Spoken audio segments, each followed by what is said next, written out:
ഓം ശ്രീ ഗുരുഭ്യോ നമ. ബോംബെ നേഴ്സറിയിൽ പഠിക്കുന്ന ഒരു കുഞ്ഞ്. അവൻ പള്ളിക്കൂടത്തിൽ നിന്നും വന്നാൽ ഒരു പൂ പറിച്ച് അമ്മയുടെ ചിത്രത്തിന് മുന്നിൽ വയ്ക്കും. ഒരിക്കൽ വാടിയ പൂവാണ് വച്ചത്. അതുകൊണ്ട് അവൻ്റെ അമ്മ അരുതെന്ന് പറഞ്ഞു. കുഞ്ഞുടൻ പറഞ്ഞു, ഏതു പൂ വച്ചാലും അമ്പൂറ്റിയമ്മയ്ക്ക് ഇഷ്ടമാകും. പിന്നെ അവൻ്റെ അമ്മ ഒന്നും പറഞ്ഞില്ല. അങ്ങനെയിരിക്കെ അമ്മ ദർശനം നൽകാനായി ബോംബെയിലെത്തി. കുട്ടിയും കുടുംബവും ദർശനത്തിന് പോയി. അപ്പോൾ അവൻ പറഞ്ഞു, ഞാൻ കൊടുത്ത പൂവൊക്കെ അമ്പൂറ്റി അമ്മ എനിക്ക് തിരിച്ചു തരും. അമ്മ ഉടൻ ചോദിച്ചു, അപ്പോൾ നീ അതിനാണോ പൂ വച്ചത്? അമ്മയുടെ ആ ചോദ്യത്തിന് അവൻ അല്ല എന്ന് മറുപടിയും പറഞ്ഞു. അങ്ങനെ അവർ ദർശന സ്ഥലത്തെത്തി. ദർശന സമയമായി.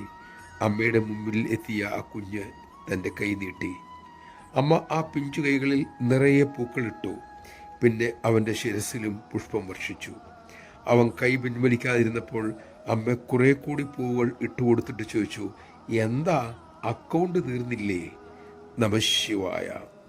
മനം കൊണ്ട് നാം അർപ്പിക്കുന്ന പുഷ്പം പോലും അമ്മയുടെ തൃപ്പാദത്തിലുണ്ട്, കണക്ക് ബുക്കിലുമുണ്ട്.